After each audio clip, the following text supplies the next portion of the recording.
Hey everyone. Alright, so before I get started with my list, I do want to say three things. First of all, I've not played every action game on the PS3, so after watching this vid and seeing the three games on my list, you might be thinking to yourself, what about so-and-so game, what about this game, what about that game? Well, chances are I probably have not played that game before. Second thing I want to say is that while some of these games might fit under like a different sub-genre or a different genre, we can all safely say that all three of these games are action games. There won't be any first-person shooters on my list though, because I might do a different vid for first-person shooters. And last thing I want to say before I get started with my list is that when I get to the number one game, I do want to talk about a couple of the missions in that game. Nothing spoiler per se, but it might be something that you might not want to hear about if you haven't played that game before. So you might want to skip over that part when I get to that part. I'll let you know when I get to that part. Alright, so let's get started with this list. Alright, so a couple of years ago, around 2007, 2008-ish, EA was criticized for being unoriginal, coming out with sequel after sequel every year. Every year they would release the latest edition of their sports games. Every year there was a new Madden. Every year there was a new Need for Speed game that was very similar to the Need for Speed game that came out the previous year. So to sort of silence their critics, in the fall of 2008, EA came out with two new, very original IPs. One of them is Mirror's Edge, and the other one, and coming in at number 3 on my list, is Dead Space. Now, the survival horror genre at this time had kind of gotten stale and stagnant, so along came Dead Space to give the survival horror genre a much needed kick in the ass, if you will. Dead Space is an awesome game. It's one of those games where you wait until it's nighttime, it's dark outside, and you turn off all the lights in your house, and you're able to sit down in front of your TV and really get immersed in the game. It's an unbelievable experience. The game is practically flawless, although I do have one little complaint about the game, and that is the hit detection for when you throw stasis. The hit detection for that is terrible at times. Now, for those of you who don't know, in the game you have this power called stasis, and you're able to throw stasis at enemies, and what it does is that it slows down the enemies for a short period of time. It slows them down almost as if they're frozen, but they're not really frozen because you can still get hit and hurt while they're in stasis. Now, you really need, for when you throw stasis, you really need it to be really accurate, because the enemies, especially in the higher difficulty settings, the enemies are really charging at you rapidly, so when you throw stasis and you miss them, they'll just tear you apart. But otherwise, Dead Space is just an awesome game. Alright, so coming in at number 2 is Bayonetta, and if you're a heterosexual guy, then there are obvious reasons why you want to play this game.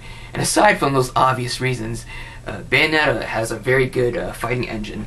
You have a lot of attacks that you can use. You got melee attacks, you can attack with punches, kicks, attack with a sword, a whip. You can equip accessories on your feet that you can use to attack with, like you can equip claws and ice skates. Then you can put all these attacks into combos, and the game has dozens and dozens of combos.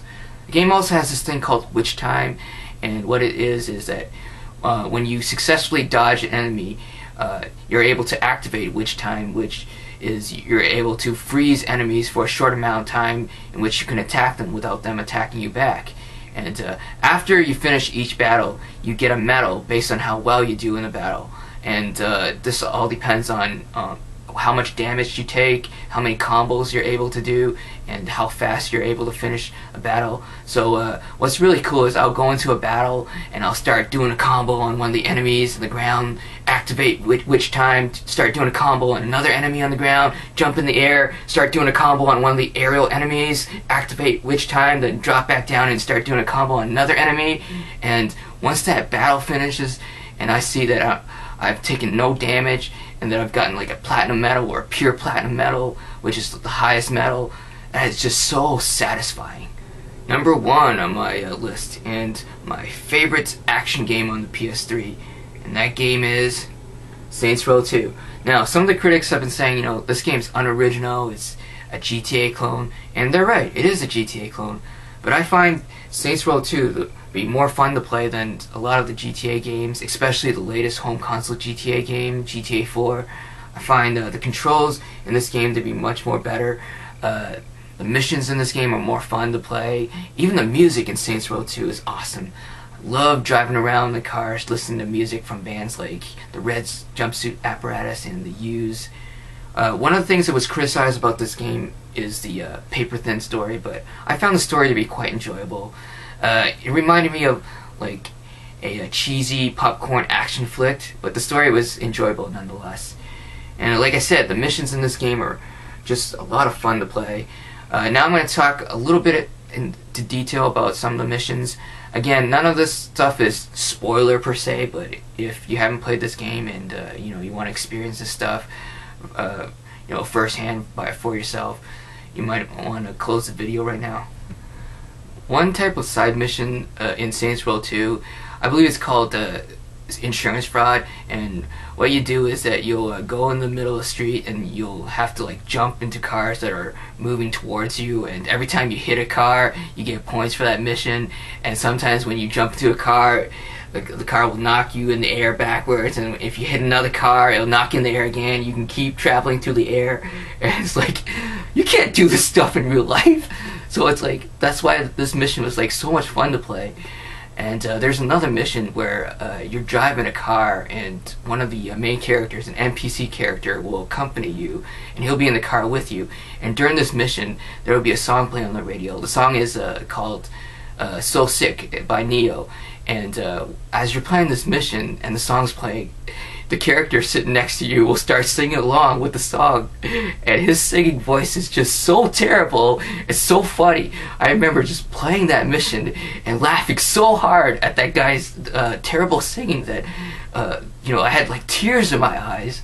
And it's just stuff like this that makes this game so much fun to play, and that's one of the reasons why Saints Row 2 is #1 on my list. Alright, so there you have it. Thanks for watching this video, everyone.